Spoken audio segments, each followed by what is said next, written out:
ìyá Mohbad ló ń lé Kórèdé Kórèdé tó fi ń ṣe bámbíàlà tó lójútì ọmọ mẹ́ta náà dà sí ìyá Mohbad láyà bàbá Mohbad láyà ó dẹ̀ wò wọ́n nǹkan kan ò dẹ̀ sáwọn ọmọ yẹn ẹyọ kan péré bí ìyá Mohbad gan bá ṣe bí ìyàwó ẹ̀ tó ń bú gan bóyá ṣe gan tó gbẹyọ kan lọ́wọ́ ẹ̀ ìyá Mohbad ò tiẹ̀ gbẹyọ kan lọ́wọ́ bàbá Mohbad kó tiẹ̀ dúró pé jẹ́ máa wo eléyìí lọ ẹni ọkùnrin ó wo ọmọ mẹ́ta ọkùnrin ó wo ọmọ mẹ́ta ó tiẹ̀ wo yẹn kó fi wo ṣe fún wọ́n dẹ̀ ń dáwó fún wọn conveniently ẹ dẹ̀ ń pariwo wípé bàbá tó bí ọmọ tiẹ̀ kó wá ṣe accountability kí you there ẹ̀yin olórí burúkú tẹ́ kóra yín kiri bàbá tọmọ ẹ̀ kú ẹni kó wá ṣe accountability ẹ̀ tiẹ̀ wo ṣe fún ṣówó tẹ̀ ń dá fún yẹn ló máa dá Mohbad padà ni kí lẹ fẹ́ fi console ẹ̀ kí ló console ẹ̀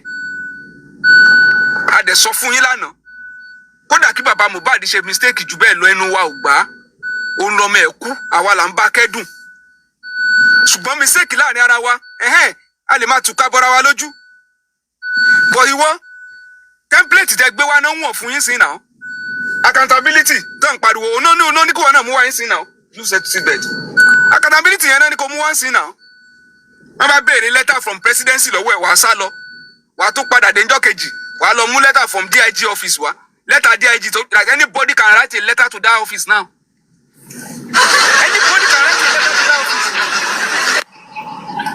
letter yìí ò tún wá ṣe follow up letter ó wá smọ́ọ̀gù Mohbad sí lẹ́gbẹ̀ẹ́ káwọn èèyàn lè rò pọ̀rọ̀ Mohbad ni now you are the one directing arrest àwọn èèyàn dẹ̀ jókòó sórí platform yẹn wọn dẹ̀ gbọ́dọ̀ béèrè question lọ́wọ́ ẹ̀ wàá máa sọ pé irú yẹn tá a bá sọ bẹ́ẹ̀ yẹn sìn wọ́n máa ń bush wa ni is confidential kí ló wà confidential nínú presidential directive if presidency has given a directive on a matter what is confidential about it ibo làwọn yẹn fẹ́ sáwọ̀ wọ́n ní ká lọ kó àwọn criminal wá from presidency ìwọ ní is confidential kí ló wà confidential nú ẹ̀ again oní warrant of arrest ti wà fún gbogbo wọn kí ló tún wà confidential in it ètò bá sá lọ́nù wọn ẹ̀ declare wanted presidency là ń sọ ó lè tó gbé kàkà kí ọba ibo ni ó ti fọ́n presidency give order ìwọ tó ní confidential ó dẹ̀ ti ní gbogbo wọn ní criminal oní murderers ni wọ́n ṣé wọ́n tó máa ń protect identity murderers tó NGO ẹ ti mú wá ni ìwọ tó mọ̀ tán ti amọ̀ ó rò pé kíní ẹ tún lè jẹ́ latis neni ó ti gbóyìnbó mi wá sacrosanct and germain harmonization and prosecution àṣírí wa tú lálá tó ròkè ilẹ̀ ló ń bọ̀ Yomi labalábá àtẹ̀gùn wàá rí àkùkọ ọmọlẹ̀ àti kọ̀lọ̀kọ̀lọ̀ kọ́ta láìpẹ́ ó tí ìbọn tó ń ṣe wàá tún orin yẹn kọ ẹ máa bẹ́tò lọ kọ̀lọ̀kọ̀lọ̀ kọ́ta àkùkọ ọmọlẹ̀ labalábá àtẹ̀gùn. ṣẹ́rí labalábá tí mo wí o. It's because some people assume that everybody only feed social media lies. If you thought Nigeria did rule, Nigerians will never turn their back on anybody that is fighting for justice or for true thing in this country. Because people in contact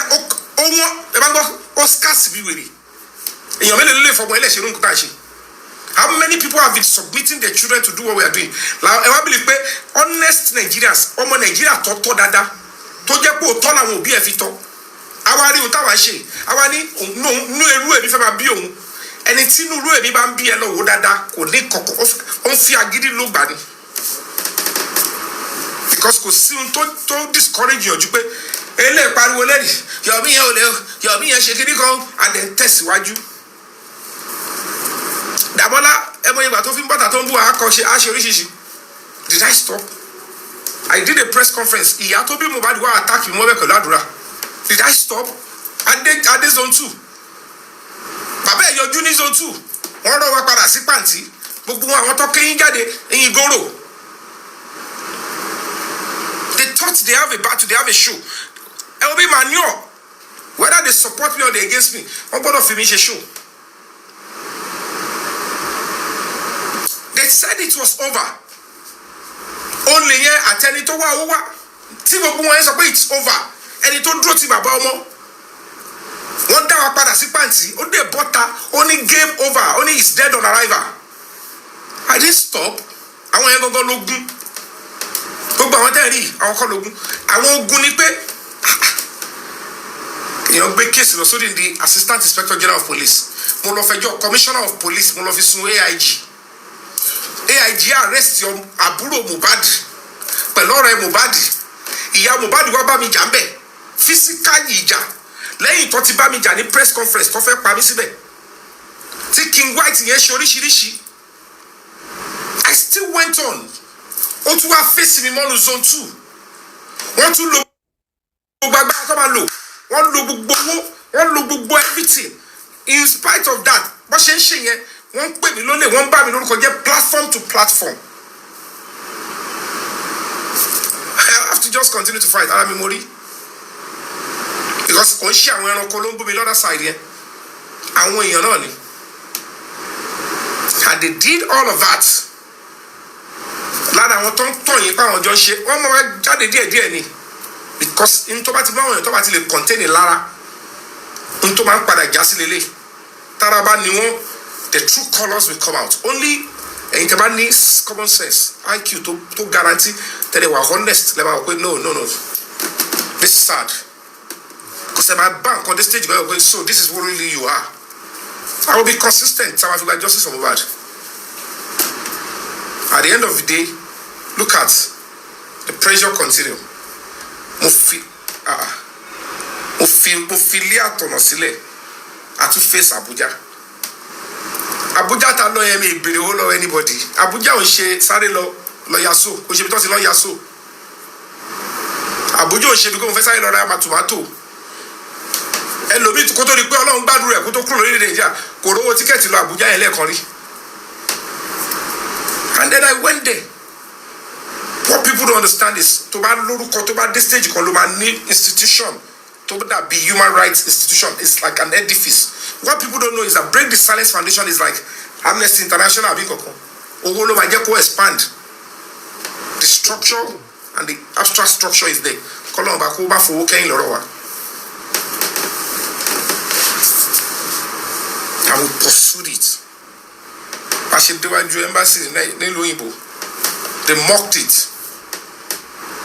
Because everybody thinks that popularity can be tested with TikTok. Nijo.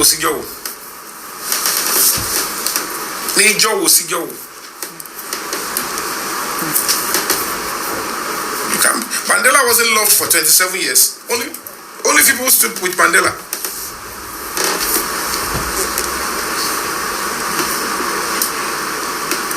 Let me just update and let you see. We've already filed, proceedings against that particular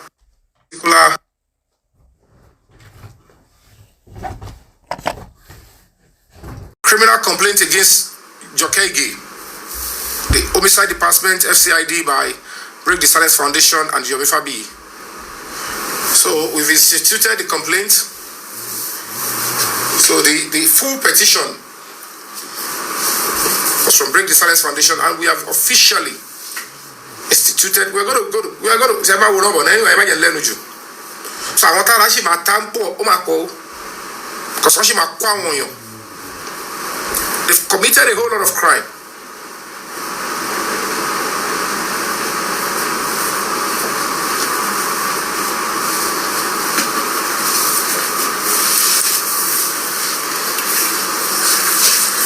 Maybe after this, you all will understand that this is what life is all about. So this is to the Inspector General of Police. Let me show you the one for the DIG and the office here. That's to the DIG. You can see the attention. So we report to the highest, the number one and the second biggest police officers in Nigeria. The other institutions that we hear, they are on top of it, and shortly you all will know. What you people don't understand is that all they all want to do, they gave some people assignments. Yomi ati submit case yẹn wà. Ọlọ́run ṣe o. Gbọ́dọ̀ jẹun. They are fighting against an NGO. They thought they are fighting against Yomi, and they sent their agents. Ẹ lọ destroy orúkọ Yomi yẹn bẹ́ẹ̀. Ẹ lọ bàjẹ́. and they are the ones giving platforms. Am I supporting Yomi? Am I Shigakon? About this supporting, about stop supporting.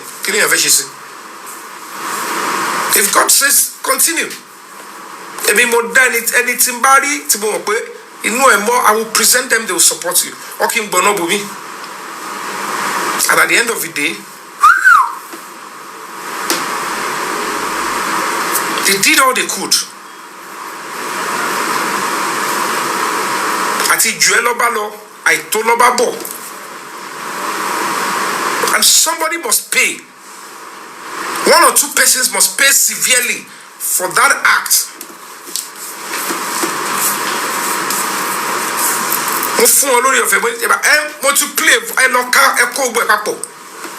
Send it to wherever you want to send it as usual. Conscience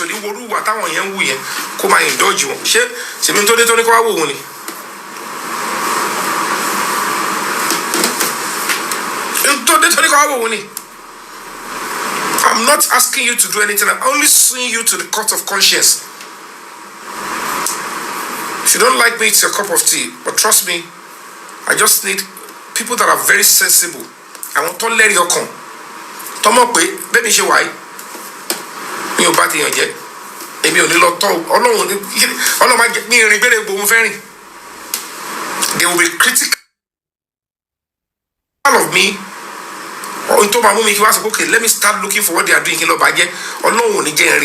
Bit mobile life today. In this movie industry, Timowa, want to win the best actor, want to win the best producer, want to win the best movie.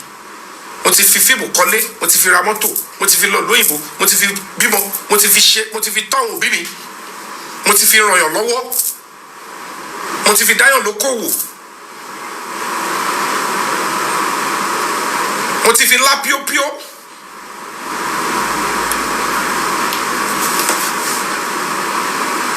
Lotuku. Kosi. Then kama gbadun, kama feel mo batani, kama help humanity. Just today, I wrote to the President of America. I have to show my level of patriotism. I posted my letter to the embassy. I posted it online. I sent via email. I tagged the President of America. I tagged the American embassy. On behalf of my supporters, on behalf of Break the Silence Foundation, this is what we want. Don't stop supporting Break the Silence Foundation, because we are very close. What they want you all to do, the moment anybody is trying to show you, this course will stop and we'll move forward.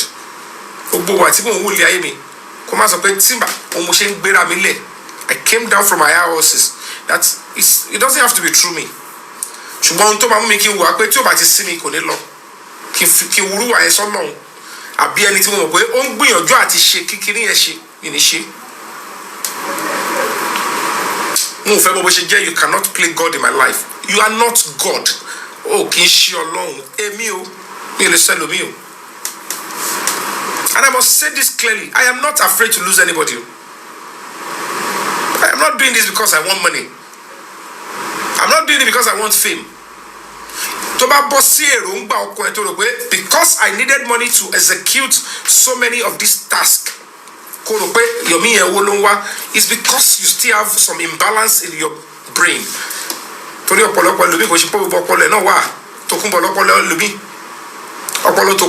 Or refurbish.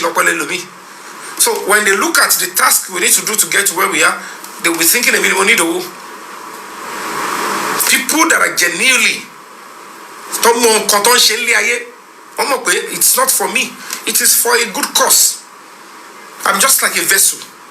See me bati shade kokon to ti koba untan wa yen wo to ba binu mi o kon binu ara eni o ti bati shade nkan to shetano disi mo pe to ti involve pe millions of Nigerians came out and said justice for Mohbad. Ti gbogbo millions yen to ba pada wo to ba ni nti bobo se se nti akesi tata se niyen iwo to ba ro pe because we are doing TikTok together and you think for whatever reason ti mi ba ti se nkan to ba to tako nkan yen, if anything I'm doing is not to bring the justice backward, but to bring it forward, to take it forward.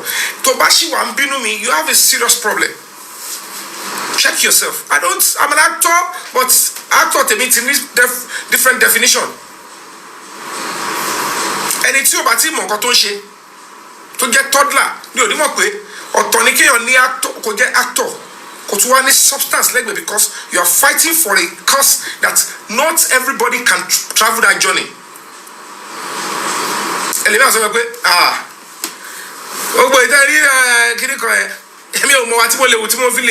Me sustain a struggle for 1 week. My jabo because of me, my even I will mess it up and I will not be relevant again.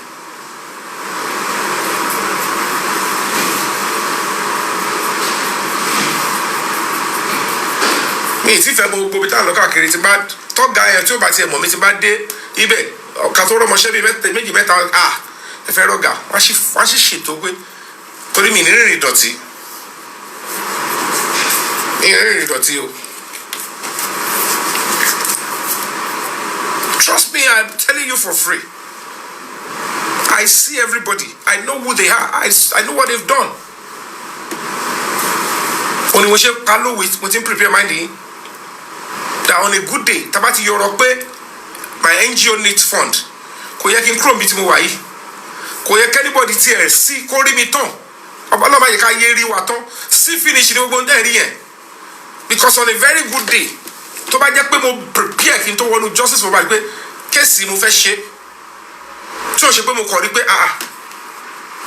kí ló ṣẹlẹ̀ pẹ̀lú kéèsì ìjọ tí mo dá sí ni mo pé ìjọ yẹn tí mo bẹ̀rẹ̀ náà mo pé I start immediately. Normally on a good day if you have an NGO and they bring a case to you or tẹ́ bá fẹ́ lọ ṣe case you have to look at it. Ṣé ti ready? Do you have the financial capability? Do you have the human resources? Do you have the case here all about? If it's something you cannot dabble into, to any financial capability, you stay back. Or cooperate, in conjunction with our company, again, just shaking it. Toba Guabai, we can rush found. I want to Guabai, both of fee, because I will be our group of clinical. Or I go coffee again. I want to want you would do nearing. I wanted them to buy our bag job up. Call it come up fear to I want to see the traders in Odi Oniri. To break the silence foundation for about one more question you have to fight, you go to court, you mobilize. They would collect their money together and bring and say, at that way and NGO. And they won't be insulting you with accountability. I want repair.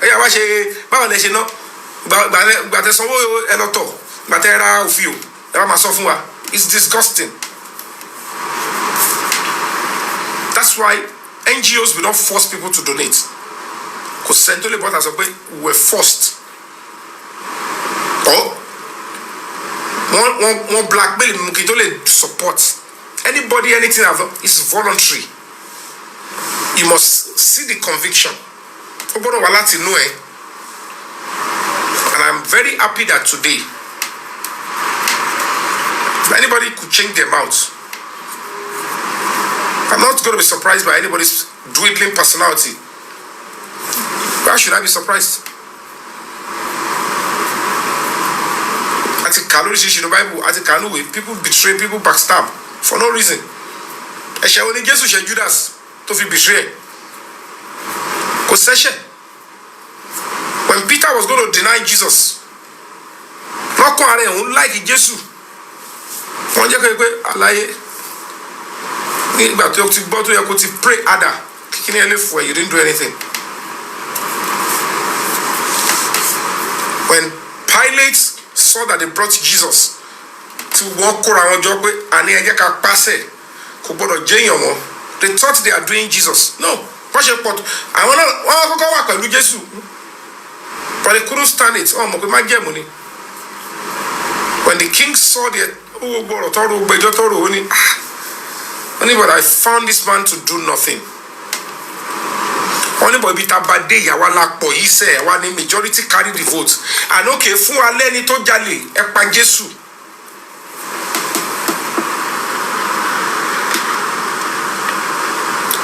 Only a fún wa ní ẹni tó jalè, give us Barnabas and take Jesus. Pilate dẹ́ wọ́n báyìí pé ẹ̀yin Ádámù ẹ̀ burú o. Ẹni tí ó ṣẹ̀ rárá ẹ̀dẹ̀ dùn wọn tó yìí without conscience. Gbogbo àwọn tó ṣe ń gbà yẹn wọn jẹ́ èèyàn mọ́ o. Go and look at their generation upon generation. Ta máa gbọ́ mọ́ ń pa wọn nìyẹn. And Pilate wọ́n báyìí pé èmi kọ́ lẹ́ máa fi tí ń kó bá. But he did it halfway. Ó ní ẹ jẹ́ kí n fọwọ́ mi kúrò nínú nǹkan tá a fẹ́ ṣe.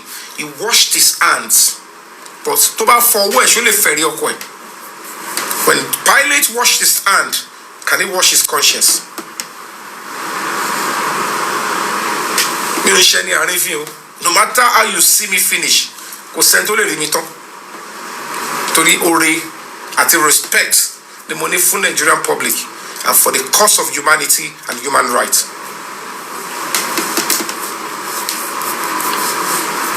If the NGO is not funded or tabati eti bẹ̀rẹ̀ sí collate funds, it's not because of misappropriation. Ohun tí ó yọ pọ̀lọpọ̀ nìyẹn. Kò ṣe pé mi ní connection tí mo lè fi gbawó sí NGO mi gbà yẹn. Kò ṣe pé mi mọ àwọn tí mo lè lọ kéde fún. Ohun tó funny jù ni pé èmi tí mo ṣì wà lórí self-discipline. I said I will not source for fund in any embassy, any foreign body, any international until after 5 years. Mo fẹ́ discipline ara mi. I want to discipline myself mentally. Mo fẹ́ jẹ́ kọ́ mọ̀ pé it's not everything is not about money. Ọlọ́run sọ pé well, I know your resolve, but I have to test you. He placed my heart to pursue that case of Mohbad, and from the word go, nobody thought of protesting in front of that court. Nobody thought of going into Mohbad's house. Nobody thought of speaking to any neighbor of Mohbad. When those ones began to be useful to this case, when trial starts, the mayor will go, wow. Nobody thought of protesting in the front of House of Assembly in Lagos State. Nobody thought of going to the AIG, the Zonal Command. Nobody thought of going to speak to the president about it.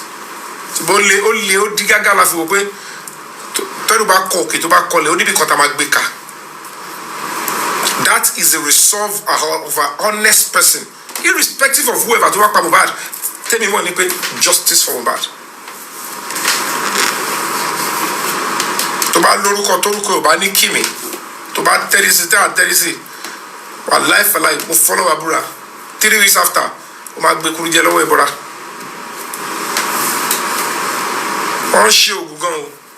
Àtàwọn tó ń rí àwọn bíi rival people that cannot understand the difference between a certified legal NGO àti kí on a TikTok platform. Ó jìnnà sí àwọn bíi wèrè. Tefe. Iṣẹ́ tó ń ṣe ọ̀tọ̀ọ̀tọ̀. But anybody that thinks supporting an NGO is at the expense of the integrity and dignity of the pioneer of that NGO is a serious mistake. I have to be available. Torí kéèsì bí tí mo bá iṣan ti dàpọ̀ ó ti dàpọ̀ mẹ́jẹ̀ iṣan ti lọ́mọ egungun àwọn tó mọ̀ nípa kú Mohbad wà láàrin yín justice for Mohbad àwọn tó mọ̀ bó ṣe ṣẹlẹ̀ àwa la lead àwa ni power of attorney ẹni tó bá fẹ́ bá yín jàjà yẹn kò sí orúkọ tó ní kò sí agbára tó ní you must be ready to stand and fight with him. Tó bá ṣe touch and go o lè rí kankan tó bá ṣe tó fi pé má jẹ́ kó rí mi tán èmi ni mo tó báyìí kó má bàa wọlé sí mi lára tó kàn sọ díẹ̀ tó sáré lọ tó bá wà fi dé padà wà ní bó tútù wọ́ọ̀sì jù ẹ lọ wọ́n tiẹ̀ ní ká ìwé eléèkẹ́ Ọlọ́run tó stick me around tó sọ pé àní ó máa even iṣẹ́ fíìmù tó ń ṣe pátì náà àti wọ́ àti fíìmù àtòkìkí tó ní àti ẹgbàjúmọ̀ tó ní àti connection tó ní èmi Ọlọ́run ni mo ní wọ́n á sọ fún ẹ pé n ti fẹ́ kó ṣe rè tó bá ti ṣagídí let me see. And because I held on to the pole of Almighty and the pole mo di òpó òtọ́ mú the pillar of honesty. And I am fighting on, and I will continue to fight on.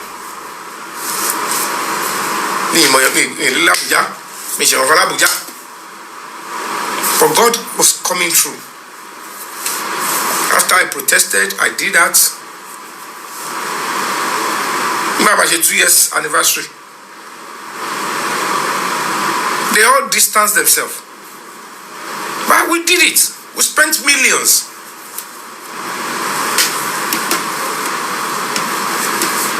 So when they are not talking about things that they don't even support, and we did.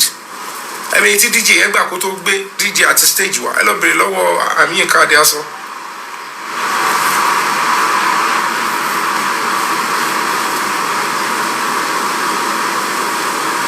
So God works in a way we don't understand.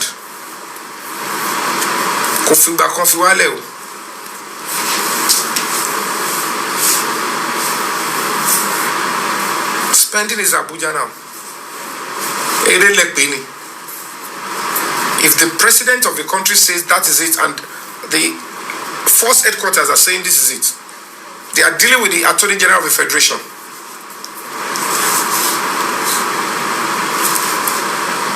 It's because the truth eventually will be established. The only thing Timoni láti ṣe, iṣẹ́ tèmi ṣe bẹ́ẹ̀ ojú pé òótọ́ tí mo dìmú yẹn kí n wá bu anybody so. Kọ́ ni kí n gbà báyìí no. Wọ́n tún lé mi dé Abuja. Gbogbo wọn tẹ́ ẹ̀ rí tó ń change gbogbo tẹ́ ẹ̀ rí ni wọ́n ṣiṣẹ́ gbogbo Abuja tó fẹ́ disgrace mi tó fẹ́ lé mi kúrò nú ẹ̀ o. You need to know what I have endured l'Abuja yẹn gan. Ṣé báwo ni mo publish fún yín? I put the name, that IPO the motivation that she will be removed. Hold on, guys. Hello?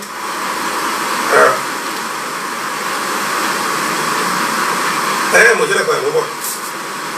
Ẹ lè wá sókè, ọkùnrin kìíní wá. Ẹ bá ti wọ ẹ̀wọ̀n àgbó sẹ́yìn iṣẹ́ àwọlé máa bọ̀.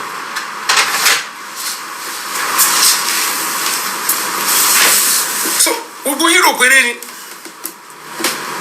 Ohun tí ara ṣe ń ta ọ̀pọ̀lọpọ̀ ni pé gbogbo àwọn tẹ́rí wọ́n ti rán àwọn oníṣẹ́ wọn lọ.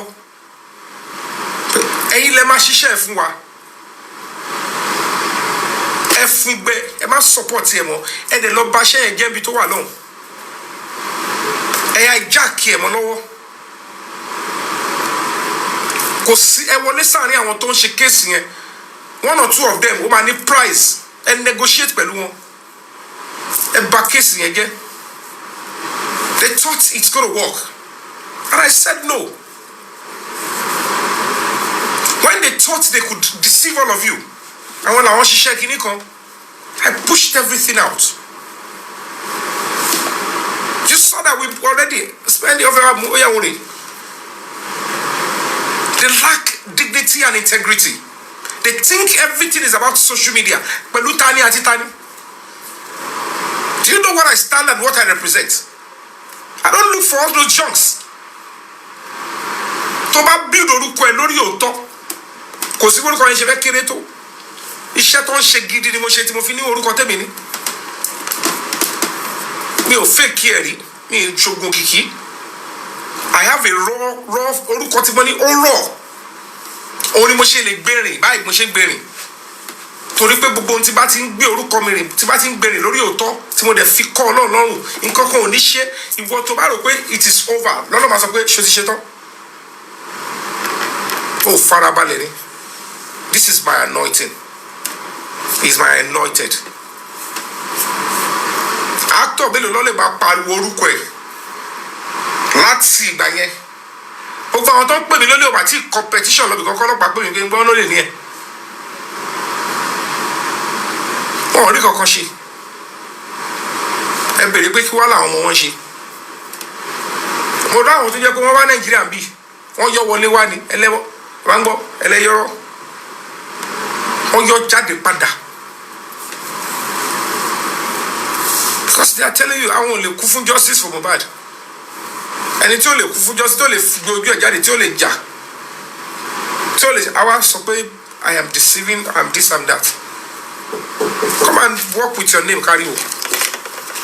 Okay? Hold on. Hold on, guys. Was I buying sorry about musical break?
At this stage,